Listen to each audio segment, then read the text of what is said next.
नमस्कार। हर संदेश में आपका स्वागत है। मैं विनय जोशी। कभी सोचा है कि कोई राजनीतिक पार्टी अपनी चुनावी मुद्दे खड़े करती है, देश में मुद्दों को चलाती है और फिर खुद ही मुद्दों से भटक जाती है या खुद ही मुद्दों को ख़त्म कर देती है। ऐसी पार्टी जो ये कहती आई है कि हमारा एक इतिहास है, हमारे संस्कार है, उसी पार्टी के अंदर विद्रोह होता है। क्या ये विद्रोह पार्टी को समाप्ति की ओर लेके जाएगा या नई बुलंदियों पे पहुंचाएगा? इन सब मुद्दों को लेकर हम चर्चा करते हैं नेहा के साथ। नमस्कार, मैं नेहा। आप जिस विद्रोह की बात कर रहे हो, क्या आप बता सकते हो कि कांग्रेस में ये विद्रोह क्यों होने लगे?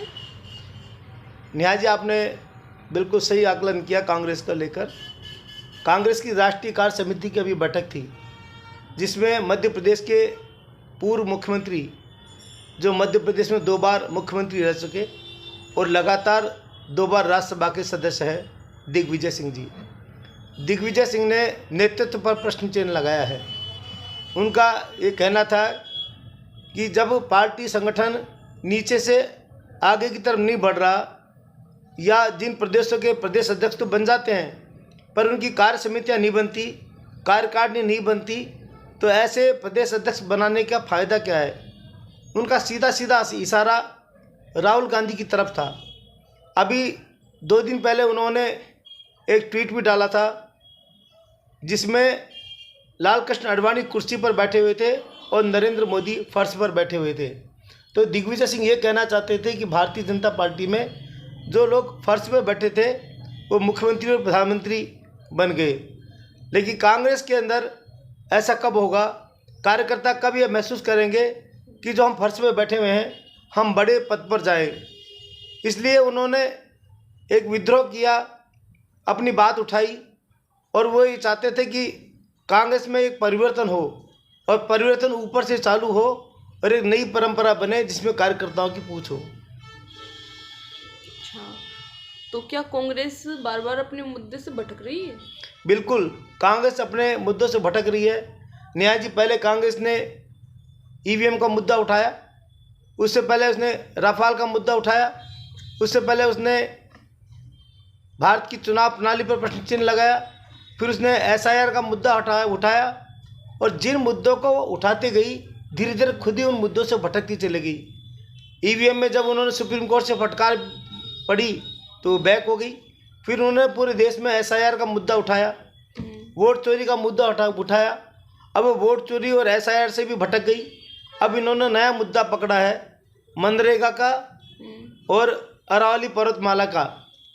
लेकिन जब जो वास्तविक मुद्दे हैं, जो आम जनता से जुड़े हुए मुद्दे हैं, उन मुद्दों पर जब तक कोई पार्टी नहीं चलती और केवल हवाई वातावरण बनाना कोशिश करती है, भ्रम फैलाने की कोशिश करती है या झूठ के मुद्दों लेकर चलती है, तो उससे कुछ दिन तो भ्रम फैलाया जा सकता है। स्थायी रूप से भ्रम नहीं फैलाया जा सकता।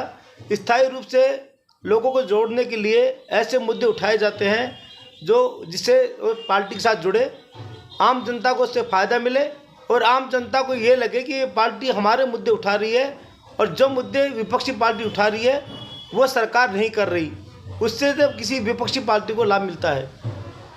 तो आप ये बताइए, दिग्विजय सिंह ने बीजेपी की तारीफ क्यों की?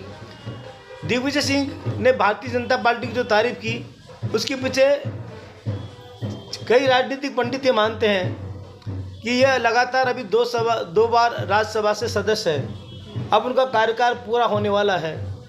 तो लोगों का मत ये है, कम से कम जो लोग राहुल गांधी के बहुत नज़दीकी हैं, वो उनको कहना यह है कि दिग्विजय सिंह को अब राज्यसभा का सदस्य नहीं बनाया जाएगा। तो दिग्विजय सिंह को जब ये लग रहा है अगर मुझे राज्यसभा का सदस्य नहीं बनाया जा रहा तो कम से कम मैं सच तो बोलूँ। कारण क्या कि कांग्रेस में चापलूसों की भरमार हो गई, वो उनको सच्चा आईना नहीं दिखाते। अब जब दिग्विजय सिंह को ये लग रहा है अगर मुझे राज्यसभा से मेंबर ये नहीं बनाते, राज्यसभा से नहीं भेजते, तो मुझे तब कांग्रेस मेरा कुछ बिगाड़ तो सकती नहीं है, इससे ज़्यादा बुरा मेरा कुछ कर नहीं सकती है। तो कम से कम मैं सच बात तो कहूँ और सच बात कह के कांग्रेस कार्यकर्ताओं के अंदर अपना स्थान तो बनाऊँ। ये तो नहीं कहूँ कि कल के लोग मुझे ये कहे कि आप वर्षों तक कांग्रेस में चिपके रहे, वो कांग्रेस डूबती रही और आपने कांग्रेस को कोई सही सुझाव नहीं दिए, कोई सलाह नहीं दी। इसलिए उन्होंने भारतीय जनता पार्टी को लेकर ये जो ट्वीट किया, और भारत जो खुद आरएसएस के घोर विरोधी रहे, वो उन्होंने ये कहा कि आडवाणी जी के पैरों में नरेंद्र मोदी बैठे हुए हैं साधारण कार्यकर्ता की तरह। तो भारतीय जनता पार्टी में साधारण कार्यकर्ता की वक़्त हो रही है, कांग्रेस में साधारण कार्यकर्ता की पूछ नहीं हो रही, इसलिए कांग्रेस पीछे जाती जा रही है। और जो एक साधारण व्यक्ति के रूप में लाल कृष्ण आडवाणी के पैरों में बैठा हुआ व्यक्ति नरेंद्र मोदी गुजरात का मुख्यमंत्री बना और प्रधानमंत्री बन गया, तो ऐसा अवसर कांग्रेस में कब आएगा। वैसे तो नेहा जी उन्होंने मुद्दा बहुत सही उठाया है। आज कांग्रेस में ये बात कार्यकर्ता मानते हैं कि हमारा कोई जल्दी से नंबर आने वाला नहीं है। पहली बात तो ये जानता है कि जो चापलूस है वो इन्होंने इस राहुल गांधी परिवार को घेर रखा है। दूसरा, जो लोग एक बार बन गए, जैसे राजस्थान की बात करें अपन, राजस्थान में अशोक गहलोत मुख्यमंत्री बन गए तो किसी और का नंबर आने देना ही नहीं चाहते। बीच में कोशिश हुई थी सचिन पायलट मुख्यमंत्री बन जाए, तो उन्होंने अपने आला कमान का विद्रोह किया, गांधी परिवार का विद्रोह किया अशोक गहलोत ने, और सीट को नहीं छोड़ा। तो कार्यकर्ताओं में से नर्वसता आ रही है, तो कार्यकर्ता कांग्रेस से दूर होता जा रहा है। हालांकि ये बात ज़रूर है कि दिग्विजय सिंह ने जो बात कही, हो सकता है कांग्रेस के लिए ये आला कमान को अच्छा नहीं लगा हो, लेकिन कार्यकर्ताओं में इससे ज़रूर जोश आया है। और ये सच्चाई भी है।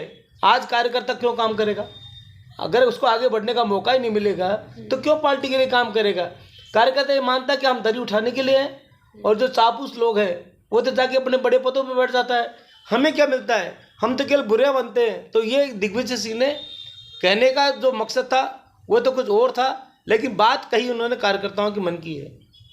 जोशी जी, आप ये बताइए, मनरेगा व अरावली पर्वतमाला को लेकर कांग्रेस की क्या स्थिति है?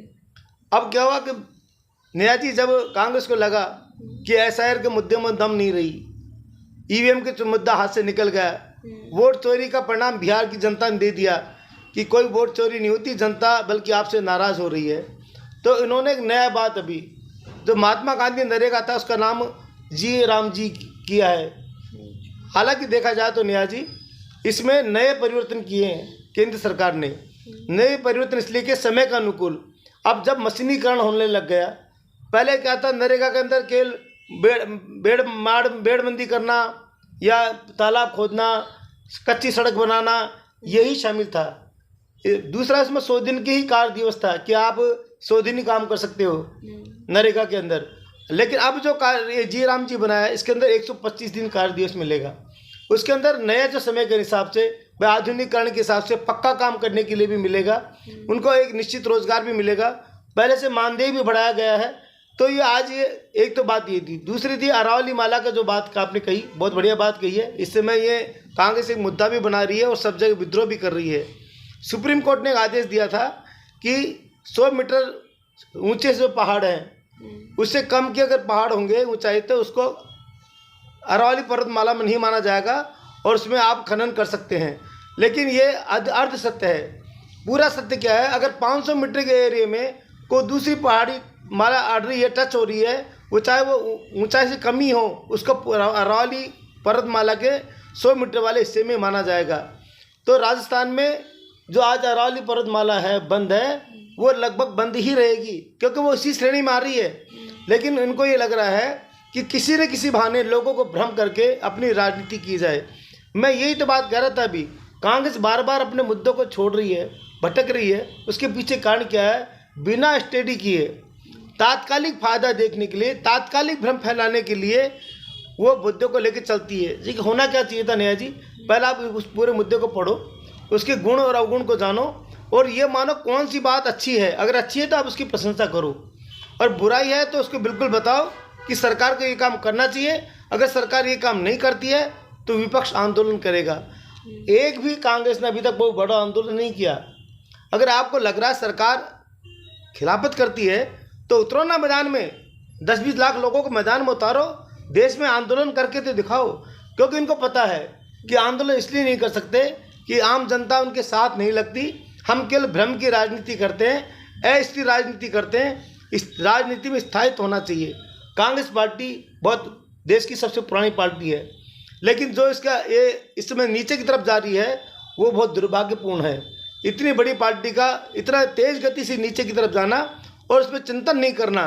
जो लोग इसमें बारे में चर्चा करते हैं, जैसे दिग्विजय सिंह ने एक आईना दिखाया, कि भाई आप कार्यकर्ताओं को आगे लाओ, तो आज दिग्विजय सिंह ही बुरा होने लग गए। ये बहुत गलत बात है। सही बात जो भी कर रहा हो उसको पार्टी में उचित और अच्छा स्थान दिया जाना चाहिए।